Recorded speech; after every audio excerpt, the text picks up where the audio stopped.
We are live. How about you, everybody?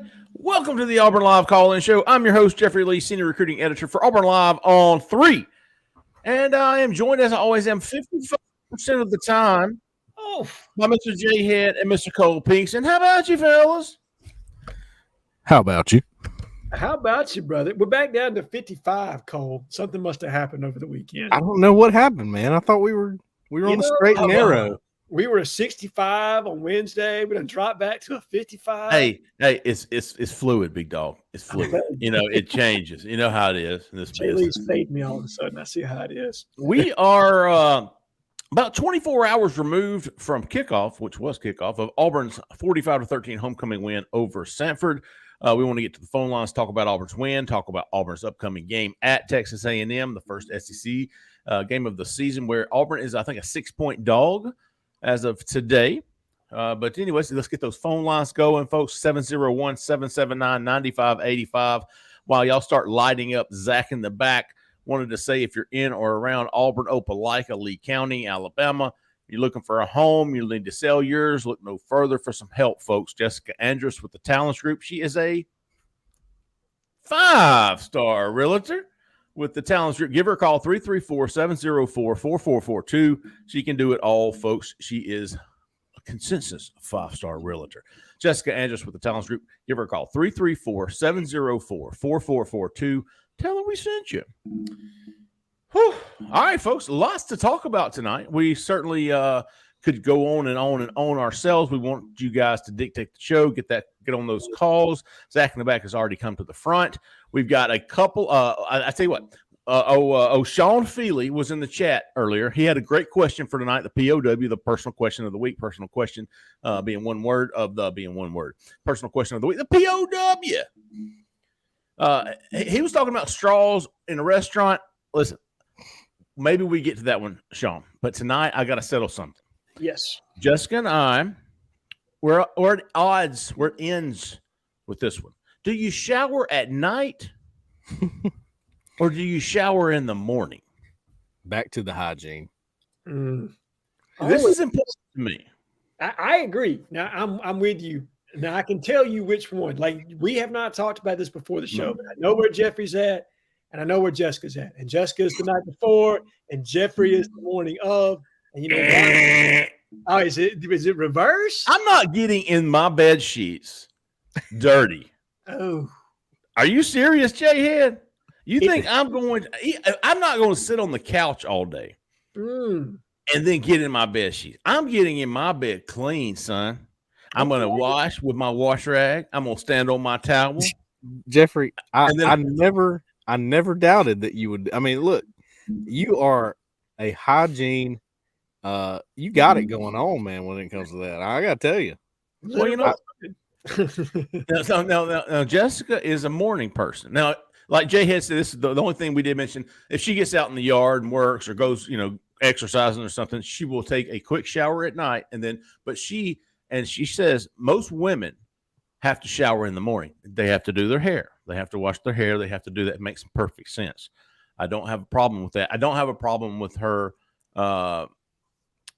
But it's the whole living your daily routine and getting in the bed at night that drives me. I just can't get past that. I can't get past it. And I put one of those big pillows between us. Like, you stay on that side, big dog. I'll stay on this side. We want to meet in the middle. I'll holler at you at noon tomorrow. Oh, after the shower. Bro, I can't even look at you right now. So, Jhead, you're probably an early riser. I'm going to go with you're probably getting up early, you're showering, and you're getting on your way. So I'm getting up at 5 a.m., some days even a little bit earlier. I'm hitting my workout, then I'm showering, going about my day. And like Jessica, and it's not a quick shower, if I'm out in the yard, if I'm, working out again in the afternoon, whatever, if I sweat it on myself, I got to have a shower before I go to bed. All right. Zach in the back, who came to the front. You're a total morning guy. Oh, yeah, for sure. But I'm also like Jhead. If I sweat during the day, yard work, gym, something like that, definitely get in the second shower and then take a shower in the morning too. Yep. Cole Pinkston. I thought you might be on my side with this one. Well, I kind of am. I mean, I am really fluid with this one. Okay. It's real fluid. I'm okay with that. You're still young too, so you haven't set that lifetime routine yet. I put it this way: I sometimes, just depending on the day, I get real tired and I'm like, man, I'll get it in the morning. But that's only if I'm not like I hadn't been sweating all day. Mm-hmm. Now I'll put it this way: when I'm at a Friday night football game, yeah, I get home late and I am done, son, because I have walked that field. I'm talking 100 yards back and forth, probably. So when you need to shower the most, you skip it. No. I will shower then. Okay, great. I don't want to. I thought you said I would beat. I'm going to bed. So let me ask you this: last night we left the stadium at 10 o'clock. You had an hour drive home. Yeah. Did you shower when you got home? I did. Me too. Obviously, I did. Yeah, dude. That humidity, how sticky you are. There's no way you can like lay in your sheets, man, feeling like that. So I'm curious, folks. If you're going to call in, lead off with: are you a shower morning, shower evening? Now I will say this too: lack of hair changed my routine. I can see that. When all y'all have full heads of hair. Hey, Jeffrey, I'm telling you, a really good question, because again, my wife Emily, she's a hairstylist. She's actually cutting my father-in-law's hair upstairs right now. There's a whole thing now. Do you wash your hair every single day? I certainly don't. She's taught me your hair will fix better, especially when you got, it will fix better if you don't wash it every day. I usually hit that Pert Plus every night, man. Oh, brother, I can't not wash my hair. Shampoo, conditioner every day, dude. You would be surprised the amount of women that wash their hair maybe twice a week. Oh, Jay got that Dapper Dan too, don't we? He's a Dapper Dan, man. I don't know, Palmo. That give us to the phone, big dog. Oh. 5960. There he is. He's no introduction. Wow. We had to kick off the show with a strong caller. You're live. Don't keep him waiting, folks. Coming in hot.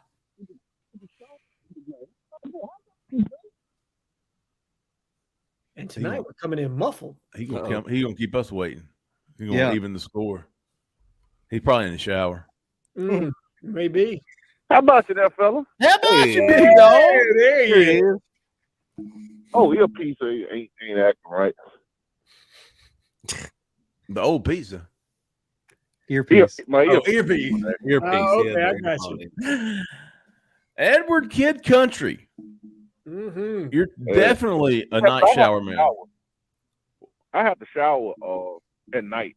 There's no way possible for me to go to sleep at night without a good shower. I mean, I shower at night because you never know when the old lady might want to slide to my side of the bed, and talk to you, big dog.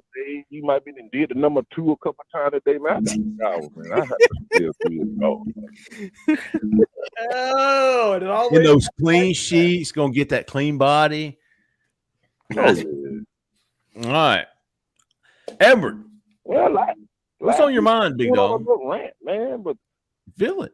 It's like you be listening to Edward because everything I said happened. All I say, if Peyton Thorne your guy, let him get comfortable in the offense. He did that. I got to give the offensive staff some credit this week. They came in with a good game plan. I like that.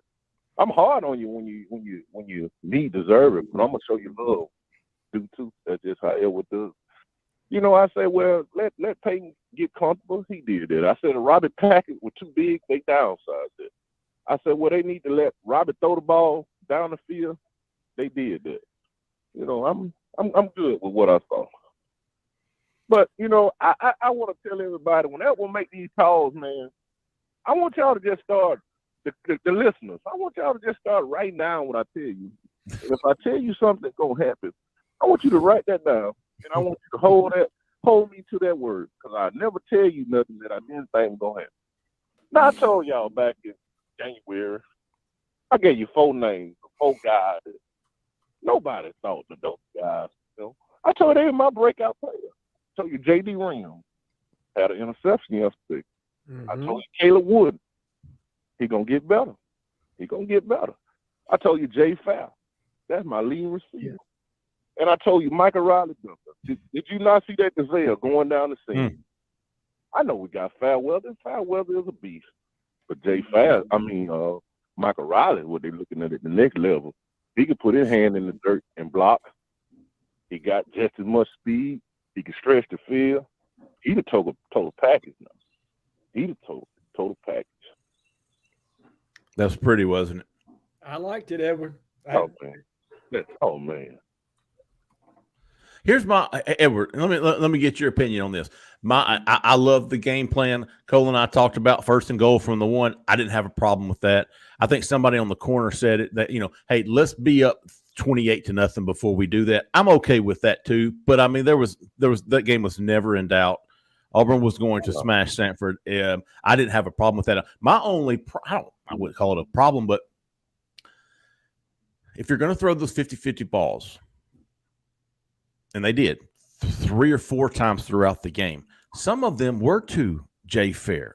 Some of them were to the slot wide receivers, and it wasn't like it was like a wheel route type 50-50 ball. It was a fade. Was it Jay Fair or was it Jay Fair? Was it okay? My problem was, dude, if I'm gonna throw a 50-50 ball, give me the 6'4" guy 1-on-1. Throw it up to it. Yeah. Camden, he flashed open. And that's some of what I was saying last week. He was trying to scheme things up for his best player. I like the slot fade that he ran to Jay Fair, but like in a situation they tried to go to him in the end zone, I agree with you. But I need to get more of my 6'3", 6'4" guys. I got to get them to step up to the level as the look guy, man. So I can't knock him for trying to go to who is his best player. I hear you. One negative that I will say, and I hate to be negative, we got to get this running back rotation under control. I think it's okay to running back by committee, but you got to establish an alpha dog in that group right now because the committee that's good. That's all well and done, but I'm seeing too much of guy have a couple good runs and this 2 or 3 drives later before you see him in the game. What's your too deep? What's your too deep, Edward? It's a little different. It's like me and you, Jay Lee. When we came up, these younger guys, they might not understand, what I'm saying.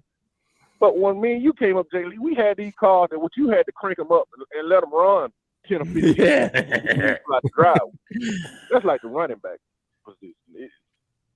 Backs get better the more and more they touch the ball, better and better they run. A lot of them do.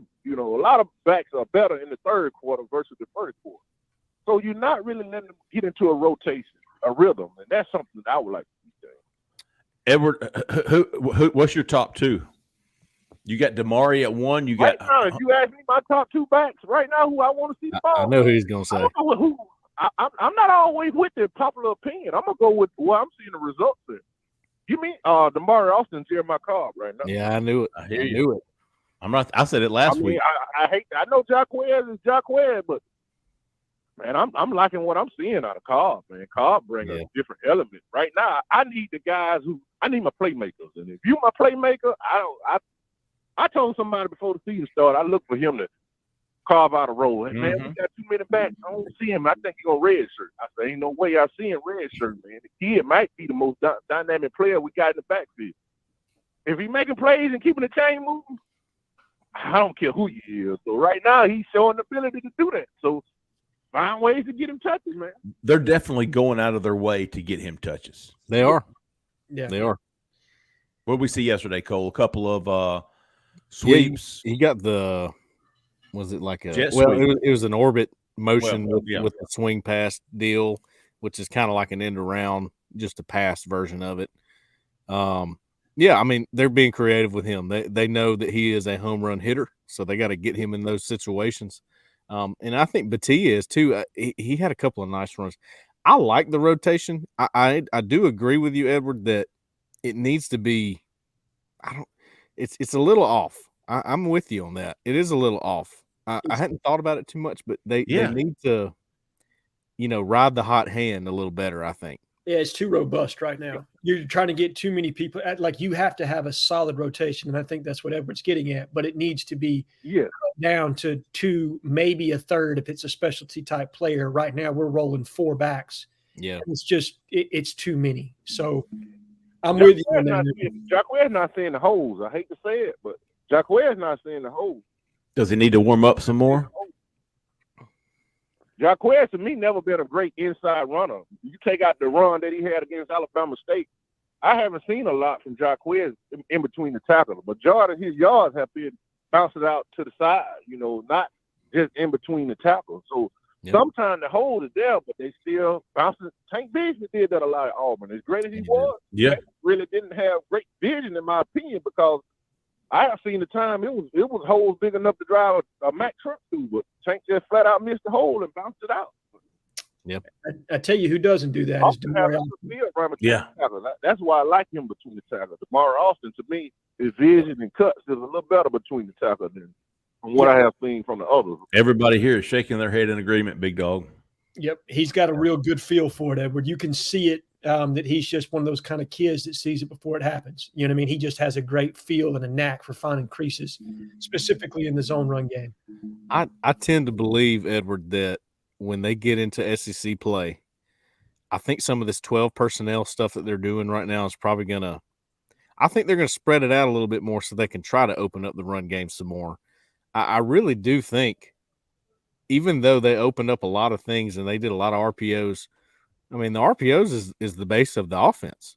I think there's a lot left in the tank here for what they can do on offense. Yeah, because we haven't really seen the power running game. Like you say, everything is pretty much been RPO. I want to see that split zone, man. I just love that split zone. I do too. That's my favorite. Split zone. What is a split zone, Cole? Split zone is when you have an H-back in the game or a wing tight end, which is something they've been doing a lot. And he goes across the formation at the snap of the ball and kicks out the backside in, so there's no read by the quarterback. Mm-hmm. I call it a lock. That's what we called it in college. Mm-hmm. Locking the backside, that means there's no read. It's a straight handoff, and you're taking care of that backside in with your H-back. John Michael, what's his name? John Michael Johnson. What was his name? Tight end under Gus. John Samuel Schenker. That's what I said. I can see him doing that a lot. John Michael Montgomery. Yeah, he did that a lot in Gus's offense, if I remember correctly. I can see that he did going in and Pinkston as well. When he had Pinkston, he would pretty much take the head off of the end every time when he did. Every time, dude. All right, Edward, we got it written down, big dog. It was good talking to y'all, man. Always a pleasure, big dog. Rest of the show. Yes, sir. Appreciate Edward. Yes, sir.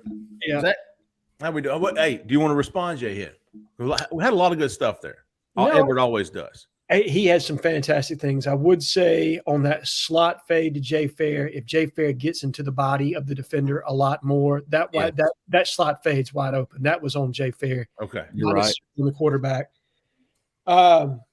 No, look, you could tell that they were trying to show some things, and when I say this, I think people are going to take it the wrong way. They were more worried about trying to create certain matchups and get certain looks than they were about scoring points in the first half, in my honest opinion. That's why you saw multiple look, they know they could have punched it in from the 1 yard line if they needed to with a running back. How would they benefit from that? Exactly. They used a practice game like a practice game. And let's be honest, I'm not trying to denigrate FCS football's act. Don't come through the screen and come at me, big dog.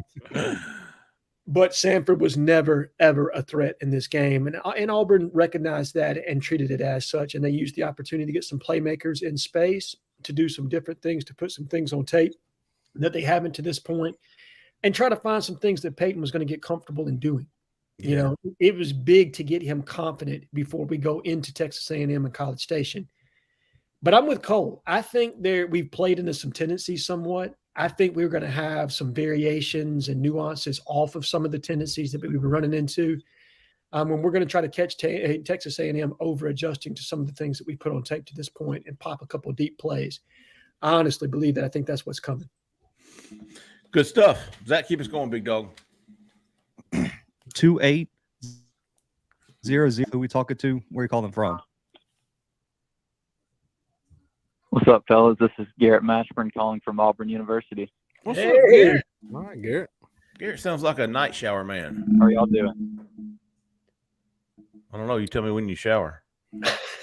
Tell me when you shower. So, so I'm very passionate about this. I'm a hygiene freak, so I am a 2 time a day shower guy.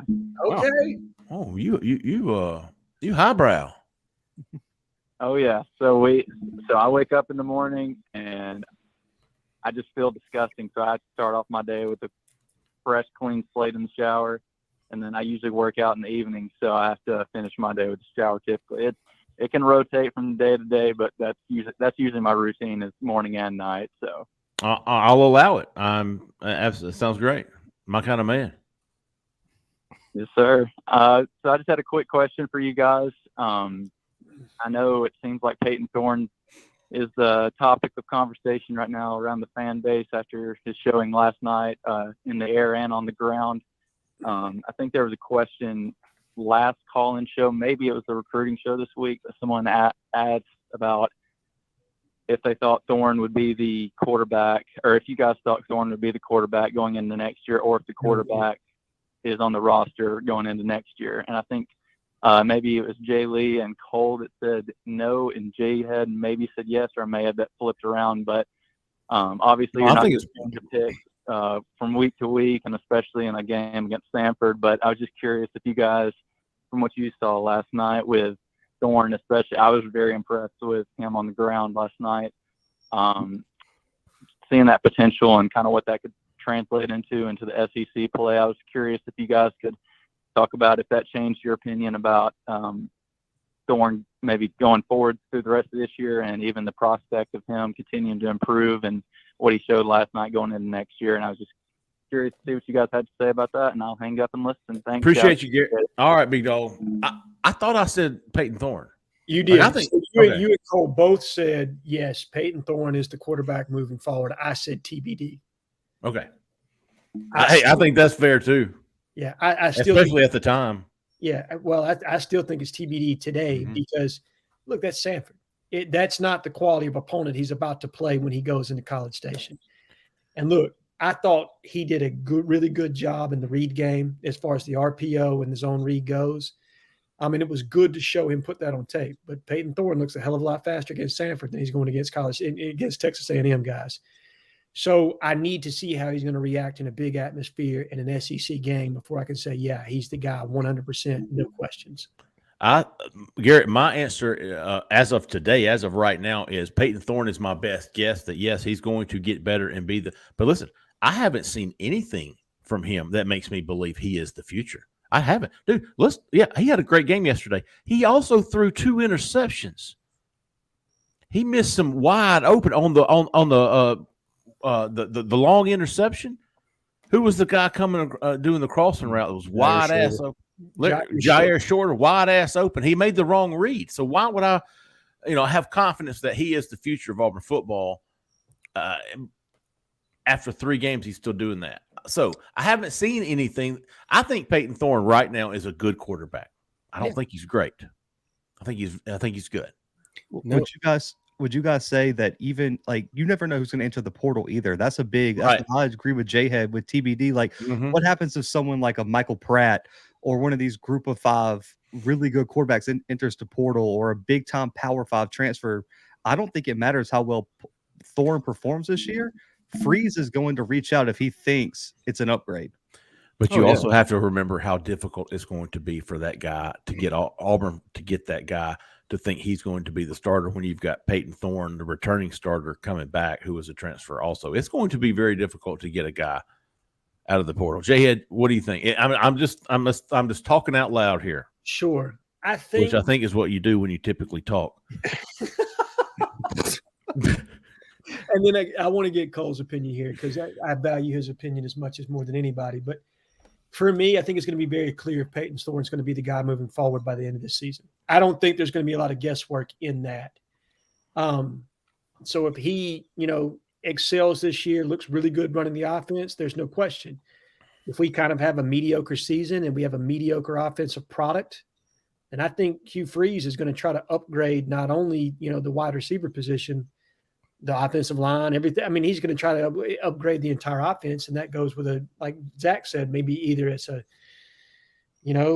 maybe the kid from Coastal Carolina learns how to read in the offseason. Who knows? You know what I mean? Maybe Malik Murphy from Texas. Wouldn't you, if I could go back and change one thing, it would be Grayson McCall enrolling at Auburn in the spring. Yeah. I mean, what is it? For sure.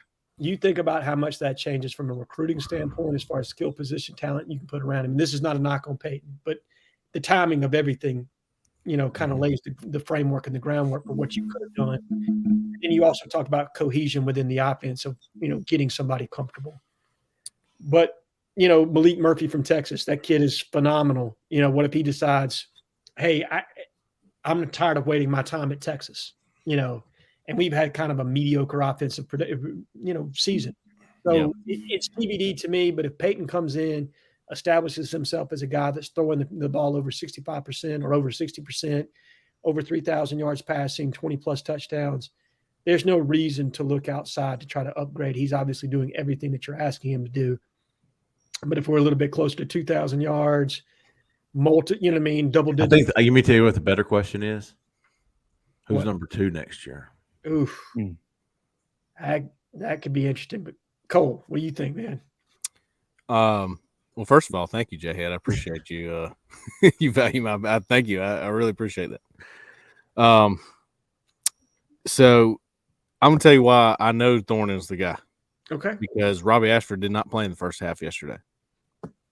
There, that kind of decided it for me. Isn't that what we all wanted to see too? It is, and look, and just like maybe with what Edward was saying about Jarquez Hunter, Jarquez Hunter had, I think, more of a defined role last season, even with Bigsby there. I think he had a more defined role, so he was maybe a little more confident in that role. Right now, he's having to share that role with 3 other guys. It's the same thing with Peyton Thorne. With him having to share that role with Robbie Ashford, that dude was not comfortable. It was very obvious, okay? So he didn't have to do that. By the way, Justin Hokanson and I are up in the press box. We're watching. Robbie Ashford didn't even put his helmet on. During offensive drives.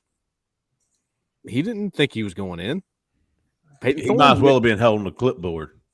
Well, I mean, he was there. He was ready to go. He was with the offensive play callers. He was with the, quarterbacks. It's not like he was sitting on the bench. Right. It didn't look like he was prepared to go in for a package or something like that. Right. So it was clear he had been told ahead of time, you're not going in. Seems like it. And that also means that Thorne knew that too. And with him knowing that, he played a lot better. He was a little more loose. And by the way, the 2 interceptions, bad. Minuses in my grading system. 100% minuses.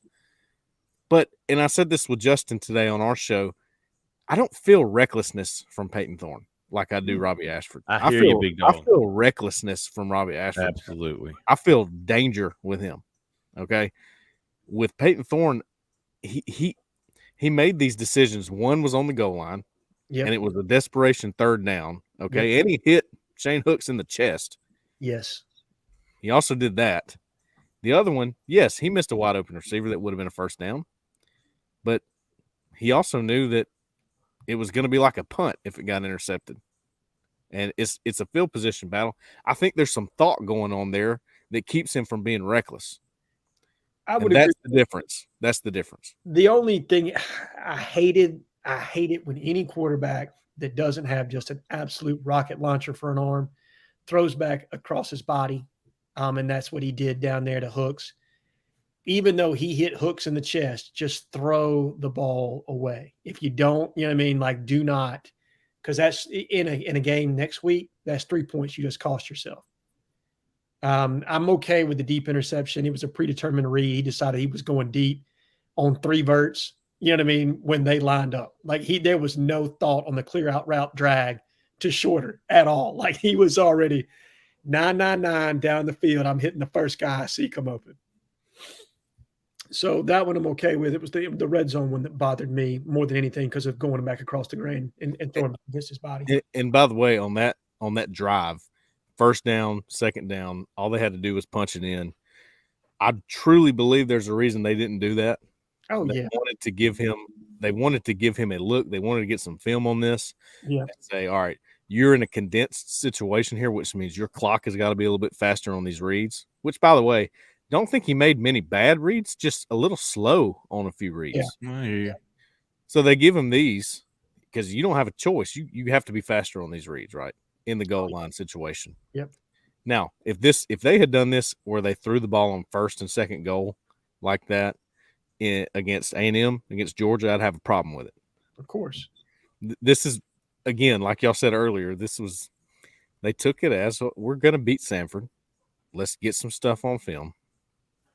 That was the thought process, I think. But yeah, go ahead, Jeff. I'm sorry. What was Thorne?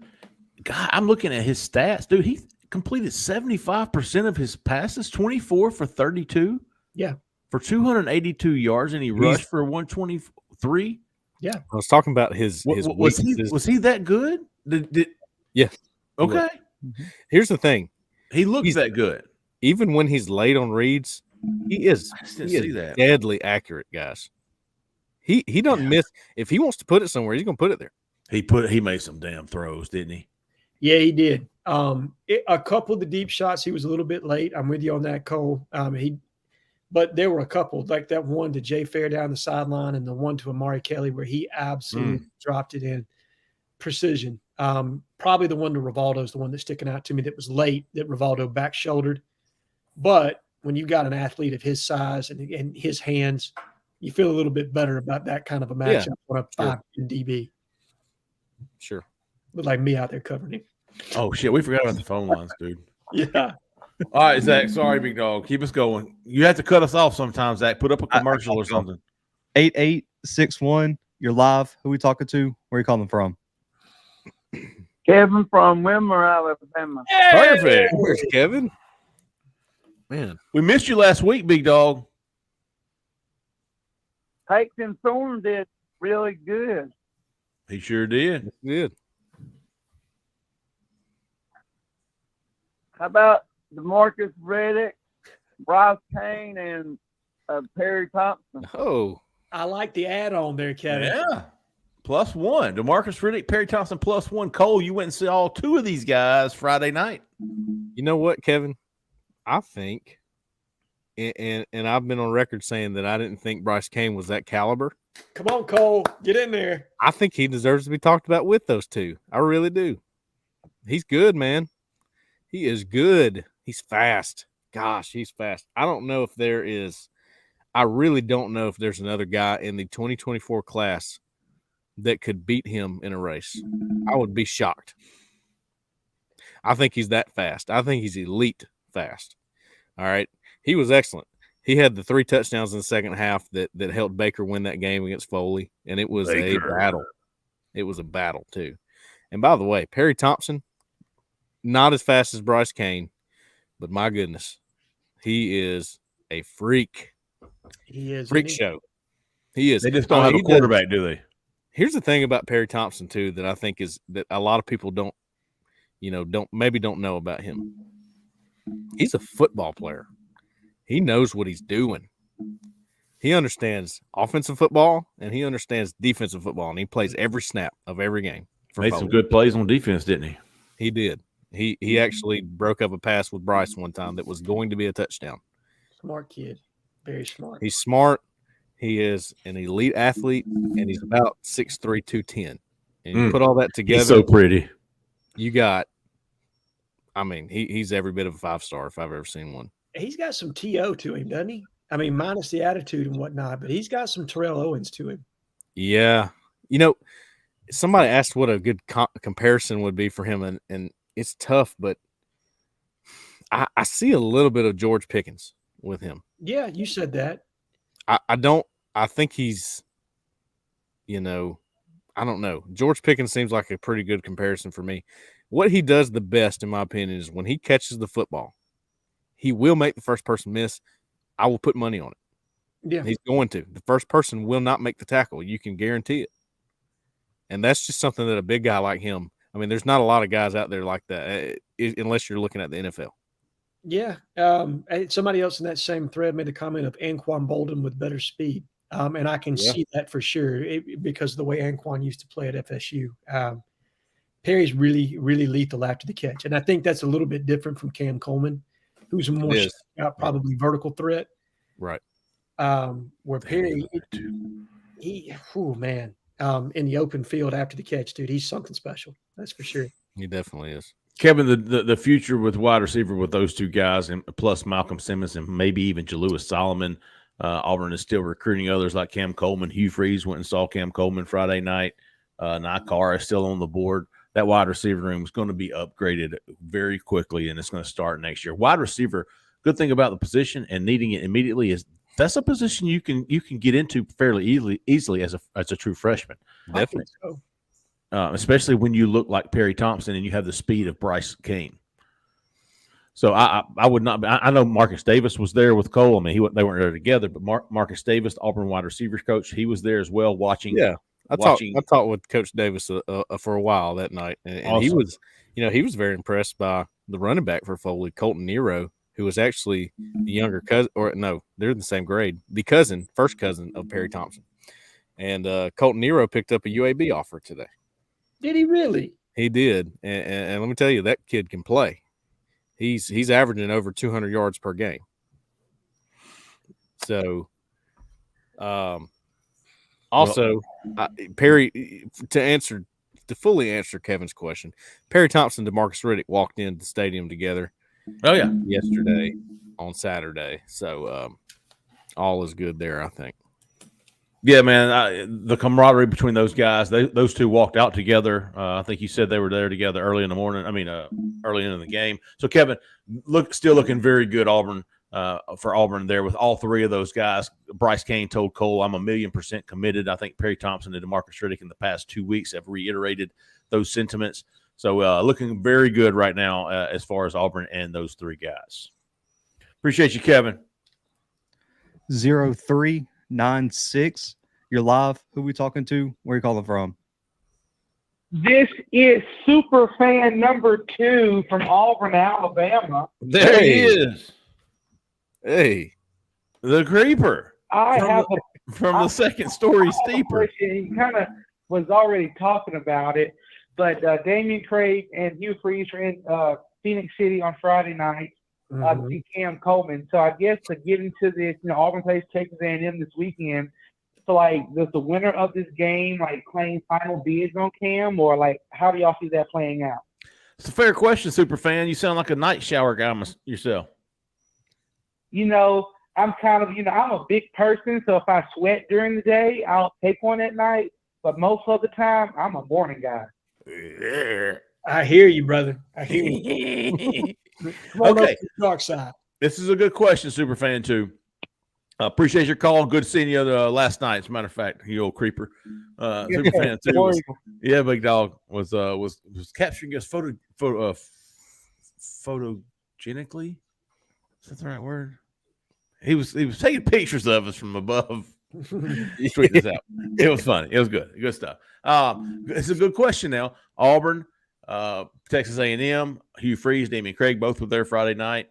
Cam Coleman is going to Texas A&M this weekend for the game. He'll be in Auburn the following week for the Georgia game. But does this game, Auburn at A&M, does this game have a significant impact on where he signs in December? Jhead? No. An impact, maybe. Yeah. But significant? No. No, I don't think so. I think how Auburn progresses in the passing game will determine a lot. And then the stability of the A&M program. Look, Auburn's just the start for A&M in what is a very difficult schedule. They've got to go to Tennessee. They've got Alabama coming into town. They've got to go to LSU, to Ole Miss. Look, man, Jimbo loses 5-6 games. Where are they at with him? Is Damian still there? So to me, it's more how does A&M's season go with the look of stability for them? And look, don't take my word for it, but Bruce Feldman came out there and basically put it out that he'd been told by A&M sources that, look, they've got the money to buy him out if it looks like it's not a correctable situation. So I don't think it's really this game. It's how do we progress in the passing game? Can we feature him? Can we do what we need to do from an NIL standpoint? Those are bigger things to me. Bingo. And then what does A&M look like, and how volatile is that situation by the time we get to the end of the season? Is it a 0 on the pH scale, or are we at a friggin' 7, dude? You know what I mean? I think NIL is going to be huge there. I think it was huge for him just to get his commitment. Yep. But I think it's going to be even bigger come December. I'm of the belief that, it won't hurt. It wouldn't hurt Auburn to go out there and win. No. I don't think it's going to be detrimental if they don't. I think it's going to be the overall, the more of a body of work. But before you even get to that, it's going to be, can you pass? Can you check this box before we get to these others? And that first box is NIL. Correct. So the changes of recruiting, it's been so significant in the last 3 years because, hey, Auburn's won some. Auburn's won Joe Phillips. They won Jalewis Solomon because of NIL. They lost Kamarion Franklin because of NIL. They've lost Cam Coleman because of NIL. So nobody's complaining. No. You win some, you lose some.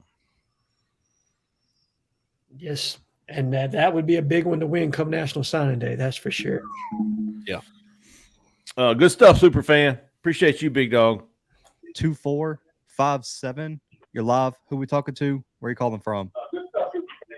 How about you, fellas? Wiggle, wiggle, war down, eagle. This is Sky in Leeds, Alabama. How y'all doing, Jay? Oh, Sky. Yeah, Leeds. How about you, big dog? Home of Charles Barkley. Hey, I'm hanging in there like a hair in a biscuit. I hear you, brother. I hear you. The other night on Auburn's opening offensive possession, the ghost of Brian Harsin reared its ugly head when I witnessed a fade called not on just one down, but on consecutive downs on first and second down, man. And I'm like, what in the world are we doing? I can understand trying it out on first down.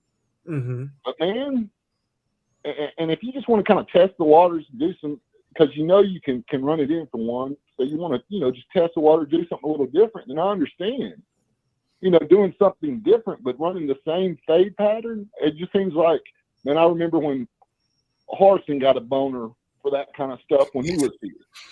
And just – what did y'all think about that? Is that an RPO play where the quarterback makes that decision to throw the ball, or did that come from the coaching staff?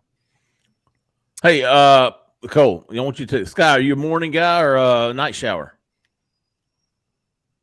I'm a once a week shower, so it could be morning or I'm kidding, guys. I really just not a. For some reason, I don't think you are. Myself, so sometimes I take a shower in the morning. Sometimes I take a shower in the evening. All right, a little inconsistent, but Cole. All right, and Cole, we talked about this before. Correct me if I'm wrong. The fans watching that who were disgusted with the play calling, they were there wanting to win, right? Yep, sure. Auburn was past that. They were there on those two downs trying to get better, trying to see what's going to work, trying to get Peyton Thorne more of a – right? Auburn was past the we're going to win. That's my theory. I'm right there with you. I don't know the real answer on that, but I think that's what's going on. I mean, it looked like it was that way. I think if you get to an SEC game, there ain't no way they're doing that. No, they're going to have a much better plan for the goal for the the goal line package or whatever. But I don't know yet, Sky, if that was an RPO. I got to go back and watch, which I will start after this. I'm going to start the play script as I always do on the message board on the corner, something that I've done forever, man. It helps me understand what's going on. I think it helps a lot of other people understand what's going on. It's very easy to tell when it's an RPO. I think they were RPOs, though. I think they were. And by the way, there was a wrinkle in the RPO game. I thought I've seen a lot of pre-snap reads. Yep. That's mostly what I'd say 90 to 95%. What it's been is pre-snap read. The Omari Kelly catch, the long ball to him, was a post-snap, I believe. It was on second look because he actually rode the running back for a minute and then pulled it and threw it. So there's a lot to break down on this game. I think y'all should definitely check that out when I get to that tonight and in the morning, and we'll get all the way through. It takes a while, unfortunately, but yeah, I think you will see different play calling on the goal line when you get to A&M. Agreed. I think you may even see Robbie featured heavily in a situation where you're 1-2 yards out. I wouldn't doubt it. With that to go, that's to me, that's ideal to bring Robbie in at that point. Run a sweep to the wide side. If he can't pick up a yard, just tip your cap and go on about the day. Or you've got him so concerned that he is going to do that. You've got it, on the zone keep to the running back or whatever you want to utilize. Or even if they've got to pass off of that, the guy's going to be standing wide open because we haven't shown that look just yet. So there could be all of that down there on the goal line. But no, I'm with you, Cole. Look, sometimes coaches want to scheme contested catches, right? They want to show something. They want to see how a player reacts in certain scenarios, in certain situations. And I thought you caught it perfectly when you said, essentially in the red zone, the decision-making has to be faster. So why call 2 pass plays? Because it's going to get him in the mindset of processing that as quickly as you absolutely can in a situation when you're not in jeopardy of losing a game. So when we have to have it, when they're sold out on the run completely and we just can't move it for a yard, you've got that in your bag, right? What pass concept you can go to. Okay, Peyton's here. He's money. The receiver's comfortable in this concept. We've got this play. We know exactly what we're going to. Go ahead, Jay. I'm sorry. No. You're good. I'm off my stump now. That's kind of my point I'm trying to make too with his offense and what I said with Justin earlier. I think there's so much left in the bag for this offense. Yeah. Because the reason for that is because it feels like a boxer right now who is in the first couple rounds and feeling things out. He hasn't started unloading these punches he's got. You know what I'm saying? There's no reason for him to. He's feeling things out. He's trying to see what works, what doesn't work. I think Auburn's going to start unloading on that a little bit. I really do. And the difference, Auburn has playmakers on offense. They really do. Jay Fair is a playmaker. Rivaldo Fairweather's a playmaker. Shane Hook's a little inconsistent, but he's a playmaker. All right. And then you got the whole backfield. Don't even get me on that. I think all those guys can make big plays at any moment. So they got to get Peyton Thorne right so they can get all those playmakers loose. Good stuff. Scott, I appreciate you, big dog. Hey, let me think real quick. We have about 10 more minutes till the phone lines are open, folks. If y'all want to get in, 701-779-9585. Zach, keep us rolling, big dog. 5810. You're live. Fellas, Anthony from Montgomery. There he is. Perfect. Hey, y'all hear me? Am I a little muffled? Hold on, Anthony. I can't hear you. Hold on. Anthony's a seasoned. Hey, y'all hear me now? There he is. Oh, yeah. There you go. That's good. Hey, got a few points, and then I'm going to end it with some questions. All right. So the biggest thing to me that happened this weekend was Hugh Freeze reiterated to Peyton Thorne that he's the guy. And I'm going to tell y'all how I know that. Peyton played with swagger. You can tell by the way he played that he wasn't worried about getting pulled. He went out there, he made a few mistakes, but on his runs, you could just tell how he pop up. You know, the way when he get a first down, he's signaling the first down. You can see that the first couple of weeks. I feel like he pulled to the side like, look, man, this your thing. Go stop pressing. You the man. Go do what you need to do. Yep. I agree with that. I think Cole said the same. What else earlier. I want to talk about is the defense, man. I think our defense is solid. I know people gonna point to like, okay, the first. We haven't even mentioned them yet, Anthony. But when you play people like that, it's about your position. Where you at? What they looking for is, are you in position? When they look at the film, are you supposed to be where you supposed to? Are you at where you supposed to be? Are you missing tackles? Are you doing your assignment? And I feel like it's gonna carry over to SEC play. I mean, we're not the best. We can't generate pass rush with the base defense, but like Cole said, Ron Roberts know that. So we're going to try it out, but boom. we're gonna start sending blitzes, and you got to roll with what you got. We ain't got the pressure with 4, so we're gonna have to send them blitzes. That's who we are, and you got to roll with it. Yep. My question is, what the first 3 games? What surprised y'all the most out of the first 3 games? Then my second question is, how do y'all feel rolling into Texas A&M? Like, what's your expectations? How the game gonna go? Jhead. Most surprised at Jarquez Hunter. I would have thought he would have been, and look, I probably shouldn't be because I know that he spent a large majority of the summer practicing and conditioning on his own, kind of away from the team, but he's just looked out of sorts somewhat to me. Not what I expected him to be to start this season. How the Texas A&M's going to go, in my opinion, I think it's going to be a high-scoring affair. I think A&M's got trouble in the back end. I don't love what they are defensively, but they've shown the ability to score. And Miami's not a slouch. They put up 28 or 30 points on them. They just had a really good game against ULM.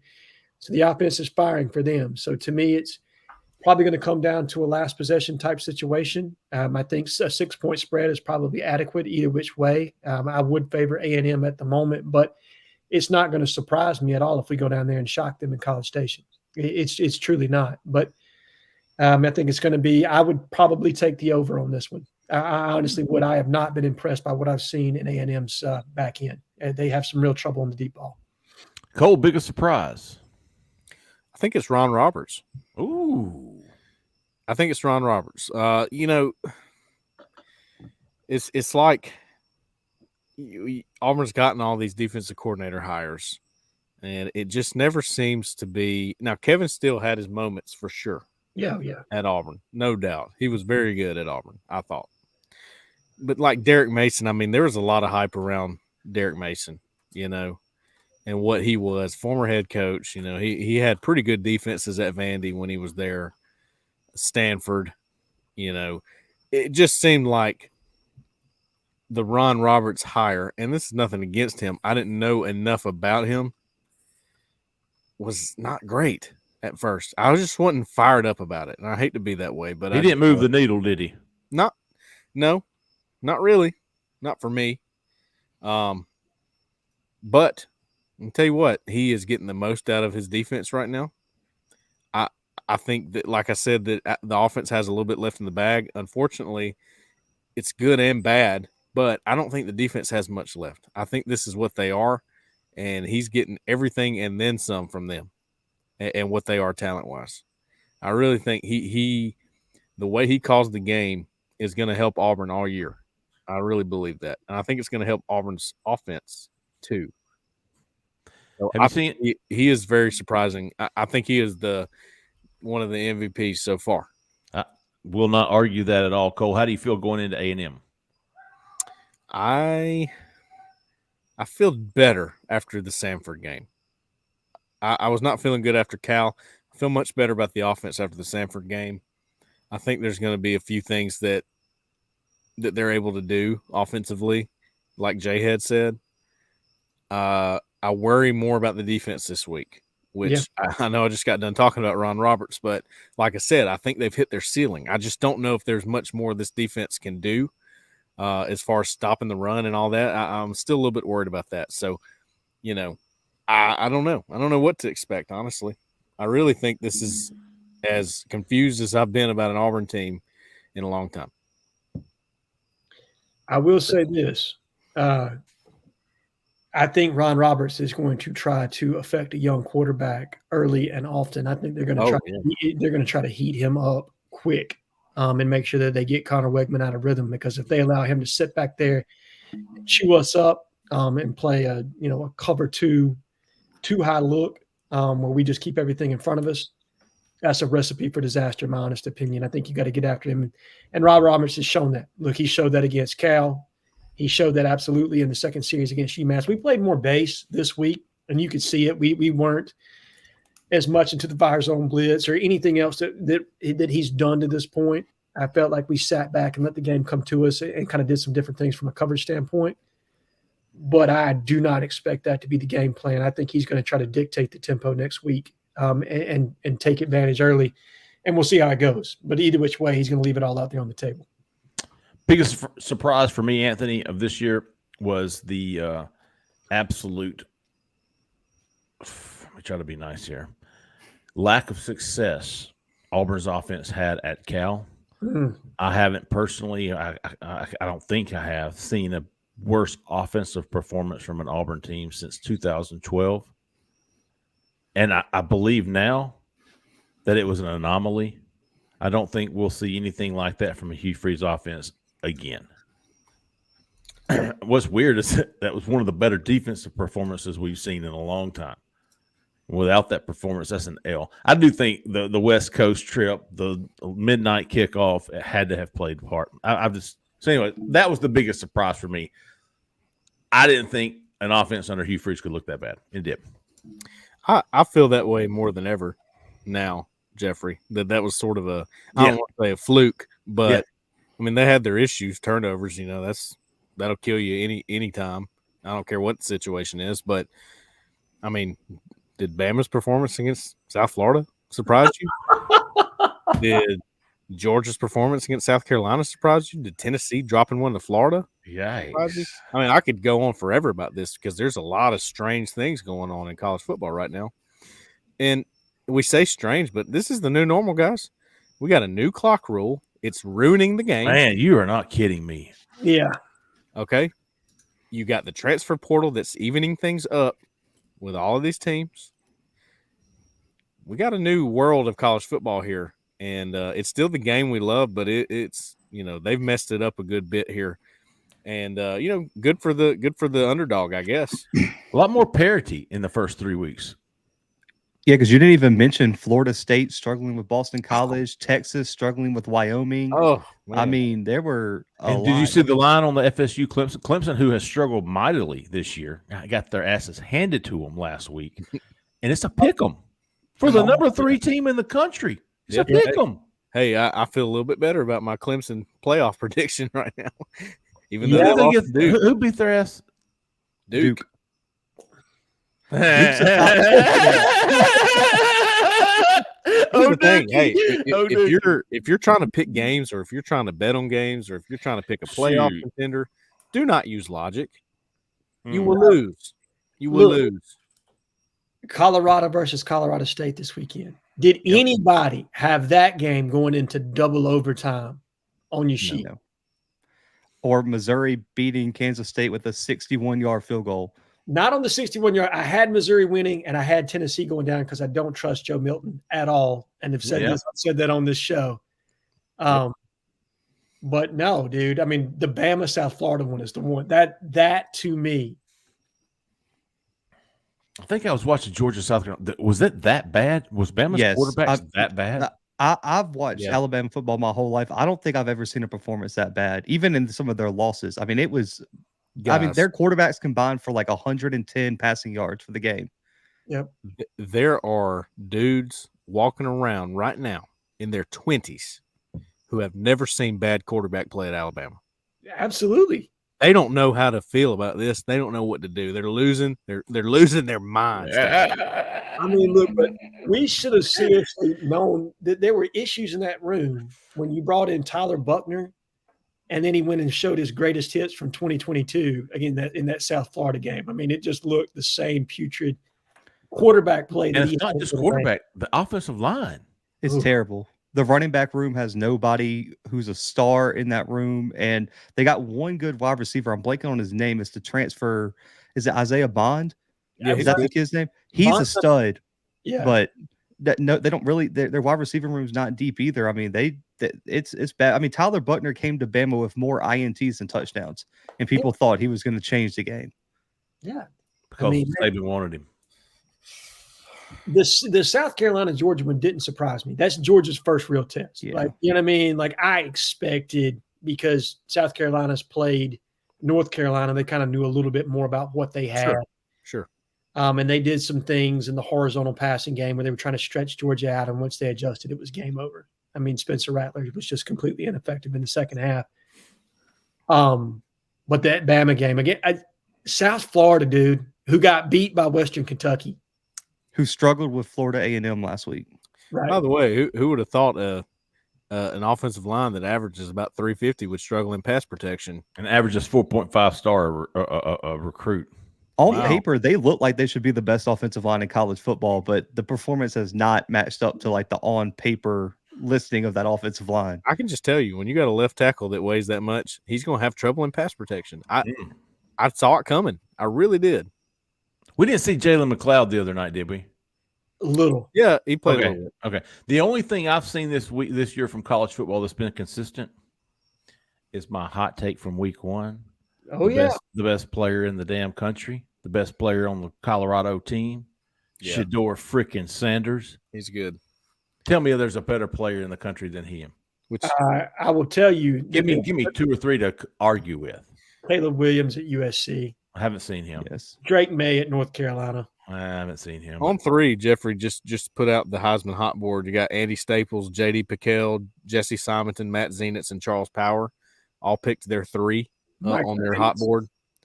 Caleb Williams makes the list for everyone. Yep. Michael Penix Jr. from Washington is on 4. I haven't watched him yet. In the first 3 games, he's thrown, I want to say, for over 430 yards and like 5 touchdowns in every game this year. Okay.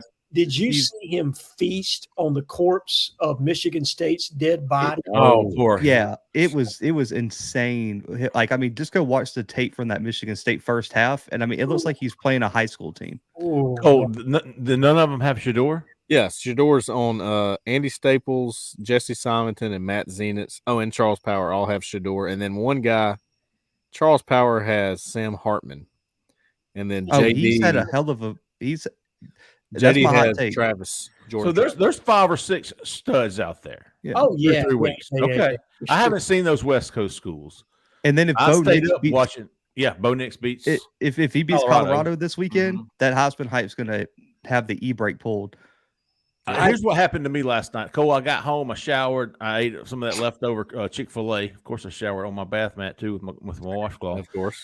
I got in bed and I thought I was going to go right to sleep, and I couldn't. I picked up my phone. I turned the Colorado game on. There was 48 seconds left. The first thing I was like, they're down by 8. Shedeur runs to his left, finds an open man, touchdown. The first play, I wake up. I'm like, okay. Then they hit the 2-point conversion. He made it look like, candy from a baby, dude. Yeah. I was like, all right, baby, I'll be out on the back porch, big dog. I got to go watch this. And I love watching that kid play football. He's legit. Yeah, good. I love watching. His arm and the way he might be my favorite quarterback since I don't know who. I like him. Yeah, this is the best quarterback-driven college football. I mean, I'm talking about spread out, not just like in one pocket, but spread out that I've seen in a long time. And look, you got a lot of it on the West Coast there in the Pac-12, which is a shame. That conference is about to go down the toilet in probably best year that it's had. Since the USC days when they were winning national championships 2 out of 3 years. Well, you look at that quarterback. I mean, you got Penix at Washington. Cam Ward is leading Washington State to a potential top 25 season. You got Shedeur. Cam Rising's hurt. When he comes back, he's one of the top quarterbacks in the country. Yes. Bo Nix is up there. You got DJ at Oregon State, who's been playing really well. You got DJU at Arizona, who's played really well. I mean, UCLA's got the 5-star kid. I'm blanking on his name, who had a crazy week this week too. Oh God, what's his name? He was out of Michigan initially. McCarthy? No. McNamara? No, he was a kid that it's Dante something. Is it Dante Moore? Dante Moore. Harsin. Yeah, he's a starter. Yeah, Brian Harsin loved Dante Moore. Yeah, he should have. Correctly. He did. He should have, because he can play. Let me caution y'all though. Let me just caution y'all. As good as Colorado looks. Now they had a tough game with Colorado State, who's not very good. Honestly, they do have a good receiver. I'll give them that. Yes, they do. Man, that Horton kid. Yeah, number 14. He's a dog. He'll be a hot commodity in the portal. And the guy that got kicked out for the number 8, the defensive end. Yeah. Oh yeah, that guy. Hanamara or Kamara. I think his last name was Kamara. Kamahara. Yeah, that dude's good. I'd be on the phone with their handler tomorrow. I want to say someone on the telecast said the wide receiver was a senior, so he's going to the draft if I'm not mistaken. Okay, Yeah. He was awesome. Well, I would caution y'all because as good as Colorado looks and as bad as Bama looks, that can flip tomorrow. Okay, It can. It really can. Colorado could drop 4 games in a row, and Bama could be dominant again tomorrow. Well, and that it really can happen that way. Look, and Colorado has to play Washington. They got to play USC. They got to play Oregon. They got to play Utah. They got to go to Arizona. That's tough. Washington State. I mean, all like six. Yeah, I mean, you could be 6-6 very easily, especially with the holes that they've got defensively. And look, I think Charles Kelly's done a good job of trying to do some patchwork there. But their defensive line is small, guys. I mean, it's small. And as the season goes on, I don't know. Look, I'm not going to bet against Deion. Lord knows he'll be up in here with his sunshades on at night. You know what I mean? Look, Prime's done a fantastic job, but I just don't know with the personnel they have how long they can go on this streak. We'll see next week against Oregon. Well, the next 2 weeks they're at Oregon, and then USC comes to Boulder, and they're without Travis Hunter for like at least 4 or 5 weeks, is what they're reporting. Damn, what did they say was wrong with him? Contusion. Yeah, and that was something like that. It was like that cheap shot hit. Yeah, it's a late hit. Yeah, it was a late hit. Yeah. By number 11, who got burned on the final touchdown. Yeah, I do not condone late hits at all. Okay, but let me just I'll say this. Okay, Colorado, Travis Hunter, Shadur Sanders, Deion Sanders, they talk. Okay, they get in the press conferences and they talk. That's going to piss people off when you play against them. It just is. Okay, that's just how it goes. It's called competition, guys. You know, so you can expect somebody to act like that when you play them, especially an 18 to 22-year-old kid whose adrenaline is spiked out through the roof. I mean, and by the way, you're putting us in the same spot, and hell yeah, that dude over talking shit all week. If I get a little shot with him, you got dang right. I'm gonna take it. I'd take it. I'm gonna stick it in his freaking ear. Look how people praised the who was the safety for Florida that just decapitated that kid from Oklahoma in the Natty, Major Wright. Major Wright. Well, yeah, Major Wright. They praise that hit now because it was illegal at the time, but this one, there's people calling for that kid to be like banned from college football and all kind of crazy stuff. The safety from Colorado State. Yeah. No, it wasn't that egregious. No, it was not that egregious. As a matter of fact, I mean, he didn't know. Let me put my Bugs. I didn't have a problem with that hit, to be honest with you. And I'm a Sanders fan. I saw somebody put on Twitter, "Hey, let's start banning coaches for stuff." Man, shut your mouth, dude. And let me tell you something else about Shedeur. I liked what he did post game too. Yeah, he got in his dad's ear before the coaches met at midfield, and it was almost like be the bigger man here. And he did. Look, to Deion's credit, he was the bigger man. There was no controversy, you know. And I think Jay Norvell tried to walk some of that back. It just wasn't as highly publicized throughout the week. It wasn't that big of a deal, to be honest with you. Deion's just he played it up. I don't know. No, listen. He had the sunglass ad ready to go. He said, "Brother, we are." He gave everybody on the TV said. I mean, it was that's why he wouldn't be a good fit at Auburn. For anybody wondering. Listen, you're talking about the ultimate salesman. Look, no doubt. Deion Sanders, literally, he is in his wheelhouse right now. And you know what? With what they're letting him do at Colorado, and he owns that city. He owns it, dude. And they look. That's what he needs. Yeah, that's what he needs, and that's what they needed because Colorado has not been this relevant since what?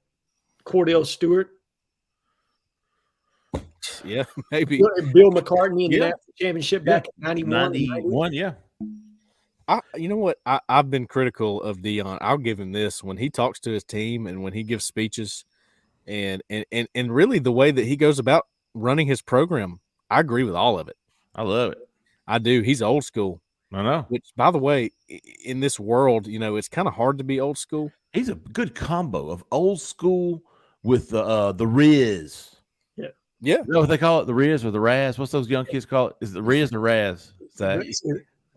It can be either, I guess. Riz is Oh, more for like real? when you're like talking to a girl though, like that. Like your Riz is like your swag. Yeah. See, swag. I was raised on swag. See, swag. Yeah. Somebody put on my theme music. He does. And hey, let's talk about Auburn real quick to finish this up. Yeah, for sure. But Deion Sanders fun. I love it. I like to watch his teams play. I love to watch his son play. But Auburn, are you feeling?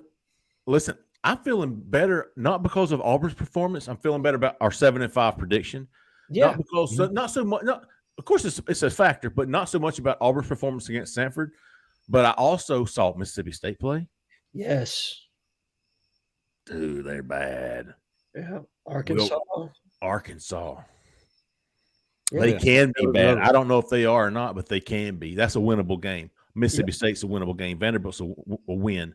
New Mexico State is a win. That's 7 wins right there, big dog. Yeah. That's really and truly that Cal game was the one that was the swing.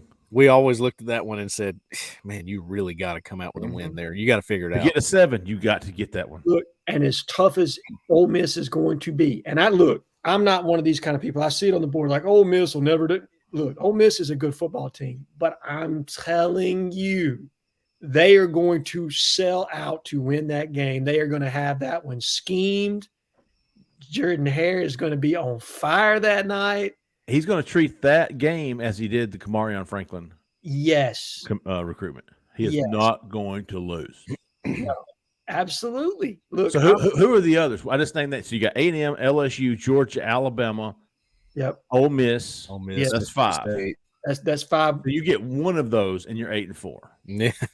Yeah. I don't know. I feel confident about the band. If they don't have the quarterback situation figured out, coming to Jordan Hare with a chance to go 8-4, that crowd is going to be. I mean, that environment's going to be insane. I mean, they almost knocked them off with a one-legged TJ Finley 2 years ago. Yeah. Who's piling it up at Texas State right now? Oh, they've racked up 77 points last night in their win.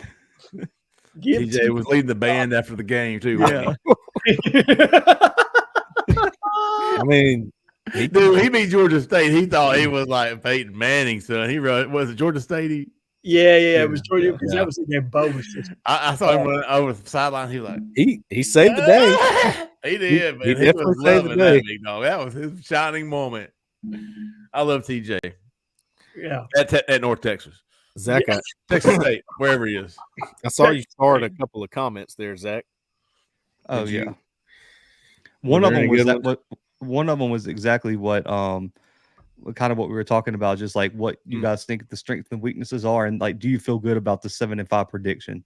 Yes, I feel good there. I feel even better about my 6-6 floor for sure. Like, I don't think 5-7 is a thing anymore. No losing season. Yeah, bowl game. I questioned it for a minute after the Cal game. I'm gonna be honest with you. I didn't because I knew that was the game.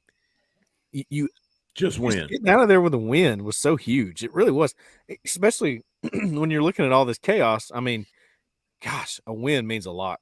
It really does. It Just does. get that win, man. It does. But I got into my feels on that one, Cole. No, I mean, you had every right to, Jhead. There's no doubt. Oh, this is a good hypothetical. Dustin wants to know, Dustin Guyton, would you stick with Thorne or take one of Alabama's 3? Oh, Thorne. Thorne. Yeah. Okay. Honestly, I'll tell you this. Jalen Miro had some good throws in Texas. Yeah, man. I'd take in a Hugh Freeze offense. Ooh. He just can't read the defense. No. He can't. His interceptions were very, very bad. Worse than Thorne's by a mile. But he did. He can throw the deep. I mean, look. Yep. Honestly, this is going to be, it's hard to believe this, but a deep ball is actually an easier throw than some of these intermediate and out routes and things. It is. It's easier to drop it in the bucket than to do that kind of stuff. Because it's once you have the read, it's done. I got it. I can place it. You know what I mean? Yeah. Jalen Milroe and a Hugh Freeze offense. That's something you got to think about for a minute. So that's fair. We can make the comparison where you've got Robbie Ashford in a Hugh Freeze offense. Ooh. We'll think on that one. Sean wants to know. Sean had a good opening question. We'll come back to him, big dog, straw in the cup at a restaurant. Any word on injuries? Man, that's really Justin's forte. I will say this. Luke Deal, we were all worried about. Finished the game, if I'm not mistaken. He did. Very optimistic about Luke, although it looked a little bleak there at one point. Who else was injured? Jalen McLeod was kind of working his way back. Nehemiah Pritchett. Keontae had the high ankle sprain, had it retaped and didn't come back Donovan Kaufman should be good. Donovan Kaufman should be ready to go. I think they were pretty that's a big one, by the way. And nothing against Caleb Wooden. He played, he had a couple of good plays, but in coverage he was a little bit lost at times. So, first start for him. I mean, that's expected. Yeah, that's tough. Getting Pritchett and Kaufman back will be a big shot in the arm to this defense. To me, it's how much Jalen McLeod, how effective can he be against A&M? Because that kid's a difference maker. Can we give him a Toradol shot midweek so he's ready to go by Saturday? You know what I mean? Xavier Miller went down kind of ugly too. That's right. He walked off though, didn't he? He did, a little gingerly, but it may have just been a scary moment because he got rolled up on. Those are tough. Yeah. David wants to know, do you think Auburn needs to beat A&M and Georgia to enter the top 26 in both polls? I counted today. They received 16 votes in the AP. They were number 34. They received Florida wasn't in the top 25. I thought that was interesting. You beat the number 11 team like a drum. Voters have a real bad problem sticking to their preseason ballots, even though they're based on nothing. And so they slot rank, and you should scrap your preseason ballot and rank it based on what happened this year. Completely rank. Florida and Tennessee both have one loss. Florida beat the shit out of Tennessee and is unranked, while Tennessee is ranked still number like 18.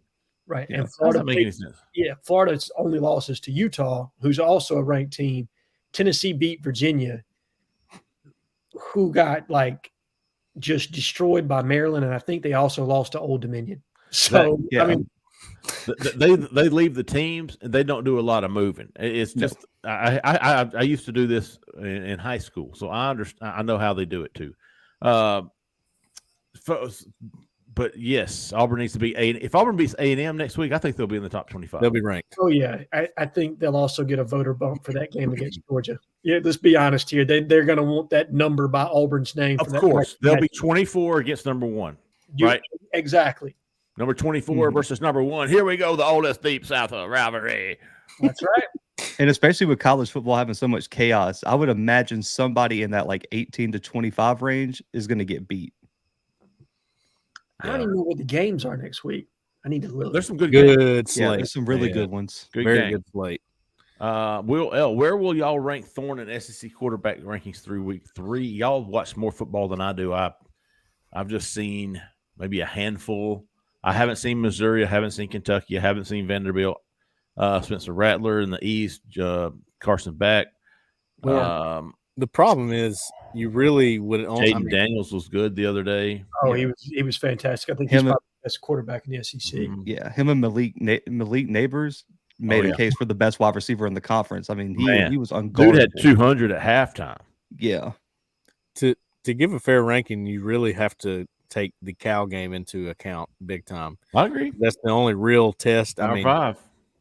Honestly, that's not a huge test, but it's the only real test they got. So I would say the upper echelon of the second tier. Yeah. So around 7 or 8. Yeah, I think 8's adequate for now. I think that's probably about right, given what we've seen to this point. Let's see what else you got for us, Zigzag. Is that it? We did pretty good, man. Yeah. Let's. I was going to. Dadgummit. Do y'all have any feel? Do you expect an Auburn win if somebody at A&M? Because I don't. I've only seen A&M against get their ass beat by Miami. Yeah. But I tell you what, I saw enough in that loss to go, man, they're still better than Auburn, and they're at home. I don't. It will be a very big upset to me if Auburn beats them. I actually thought the line would be closer to 10. I tend to agree. I think Zach's point is very valid here because how good is Miami really? I don't think anybody knows just yet. And to me, that's why there should be no rankings until, after week 4 or the beginning of week 4. That should probably be the start of when rankings begin. Yeah. But that'll never happen. Oh God, man, I do not. But it won't happen. But that's when you should really start paying attention to it. Before that, it's like whatever. Because Miami played Bethune-Cookman and Miami of Ohio in their other 2 games. Right. You can't get a read on that team. No. So I just don't know what to expect. I do know that Miami absolutely torched them on vert shots down the field, and that A&M's got problems in their back end. Now they've got some swamp creatures on the defensive line, dude. I mean, they got some dudes. Yeah, for sure. So we better come ready to play on the offensive line. But I think we can put some points on these guys. I mean, I think 7 points is about right. I honestly do. I think 6-7 points is probably right. And how Peyton handles the crowd there in College Station is going to really matter as far as how effective we can be on offense. It's not the noisiest stadium I think I've ever heard, but it gets loud in there, man. 11 a.m., right? Yeah, 11 a.m., which benefits us as the road team. You would always rather be 11 a.m. And much more so than 11 at night, like we played 2 weeks ago.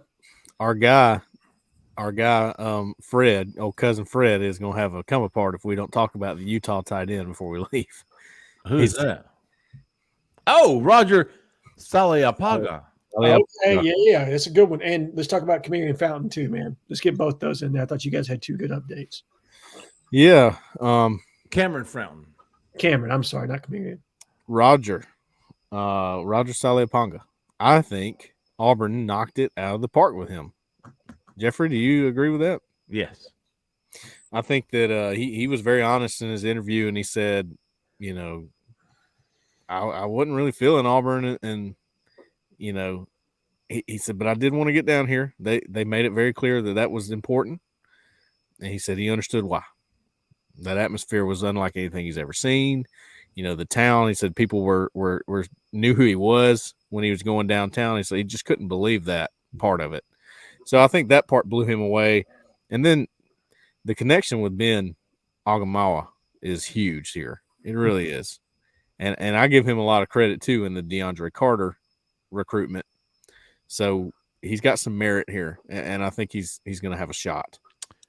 Roger's father and Ben's family are both from the same community on American Samoa Island. So there is some, and it's just like with Preston Tauamua.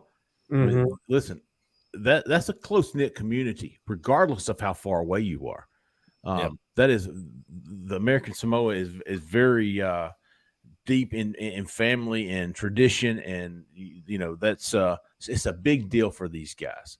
Yep. And for Ben to get these guys here on an unofficial visit, and he's already locked in an official visit for the Iron Bowl, dude. And listen, Auburn did as well as they could have done with this. I think Cole, you hit it on the head. You said Auburn's probably worked itself into the top 3 with Oregon and Colorado. Yeah. I don't think they're number 1. I don't think they're the new team to beat. I think Auburn is now in it legitimately in his recruitment. Legitimately, they're just not a name in this group of schools. I think they're in this top 3. I think coming back. Let me tell you something. There was Ryan Gee, there was Ethan Barbour, there was Roger Saleapaga, all there last night. Do you think Robbie just decided to throw it to Michael Riley Ducker there at the end just for shits and giggles? Negative, Ghost Rider. You know how many catches the tight ends had last night? I think it was 7. Yeah. Yep. They used Tyler Fromm had 1. Michael Riley Ducker. Roger said in an interview too. He said, "I don't want to go somewhere where I block. I'm a receiver." Right. They knew who was there. They knew who was watching. Yep. And I also want to say this because we didn't get interviews with these 2 guys. Was there anybody else? Oh, let's talk about the top 100 edge. Cameron Fountain from Washington and Atlanta. He was committed to SC. Haven't really paid much attention to him. And then all of a sudden here he comes in for a visit and he says, "I love this place. I will definitely be back." Definitely going to be somebody we're tracking moving forward. Has a fantastic relationship with Jeremy Garrett. Was one of the first kids that he reached out to after coming to Auburn. He has continued to stay. Jeremy Garrett has continued to stay on Cameron Fountain despite his commitment to USC. I think he said he's coming back for the Georgia game and maybe an official visit. If that's not his official visit, it'll be later in the year. Yep. So both of those guys, I thought Auburn made tremendous leaps for, as well as the 2 running backs that were there, stud running backs. You got David Eziomume, who is committed. He's from North Cobb. He's committed to Clemson. And then Kevin Riley, who's from Northside, is committed to Miami. Both of those guys were there. Both of those guys left without – they didn't want to talk, which was fine. We respect that. We'll try to get them later this week, but they didn't feel like it at the time. But we've done some digging. Auburn loves Eziomume. They think the ceiling is high. They do. He was at 1 or 2 Auburn games a year ago too. So was he? Yep. He's not new. He was one of those guys where I saw your list, Cole, on Friday, and I was like, yeah, that guy's not coming. I was scrolling through my pictures the other night, all the way back to last year, looking for a certain picture, and I had one of him at an Auburn game, and I was like, whoa, how about that? Love those 2 guys. Remember, we were sitting here going, is it going to be Duke Watson? Is it going to be Brandon Hood? Yeah. And here comes Kevin freaking Riley. Of course, we knew Kevin was on there. But here comes Eziomume, who is at North Cobb. There's a lot of Auburn people there. Yep. You know who the head coach is. Tyler Queen's daddy. Sure is. So there's a lot of Auburn connection there. And getting him on campus was big for the running back recruitment. Now, they've got Fat Burnett, but they want one of these 2. And listen, I wouldn't be surprised. We're going back to tight ends. Roger Saliapaga, Amir Jackson. I talked to him last week. He's coming for the Georgia game and then coming back for an official visit for the Iron Bowl. I think Auburn will take both of those cats the way it stands right now. We're gonna have us a good recruiting show come Wednesday, folks. Come Wednesday evening, afternoon, we're all going to catch back up here. We're going to talk about some of the things that's transpired over the next couple of days, and we're going to start looking ahead to that Georgia game. We haven't even mentioned Laquan Robinson, the JUCO safety, who has set his official visit. Big. That was Auburn, big. Auburn loves him. He's going to come in for an OV for the Georgia game. We'll talk more about all this recruiting on Wednesday afternoon. Cole and Justin will be back. Y'all had a show today. Yeah, we dropped it today. Went a little early. Went ahead and got it out. Made more sense, I think. But we'll have another one Tuesday. Okay. I want to thank everybody for calling in. Let's see who got. Big Kid Country got us started. Big Dog. Oh, kid. And Anthony finished it off, man. That was about as good as you could have laid it out there, Zach in the back, who came to the front. By the way, Jeffrey, Anthony is a morning guy. He put in the chat. I lost it, but I still respect him. I think. Yeah, he did. He said in the morning. Let's see. Garrett called in, had some good stuff on the quarterback. Let's see. Kevin from Wilmer called in. Got to check on his favorite 2 recruits and throw in Bryce Kane there from Good Measure. Super fan too, man. Good to see him last night, and glad he called in. Sky Underwood, the once weekly wash. Sky Underwood called in. But yeah, hey, great show, everybody. We appreciate everybody. We're going to be back next Sunday, 6:30. We're back on a regular scheduled time. One more time, if you're in Auburn, Opelika, Lee County, Alabama, if you're looking for a home, if you need to sell your home, give her a call. She is a 5-star realtor, Miss Jessica Andrus, with the Talents Group, 334-704-4442. Tell her we sent you. That's going to do it, folks. Thank you so much for everybody for listening. Thank you for watching. We all love you and appreciate you. We are grateful that we're able to do this for you. Let's do it. We'll see y'all next week, man. For Jhead, for Zach in the back who came to the front, for Cole Pinkston, I'm Jeffrey Lee, man. Y'all stay out of that left lane. See ya.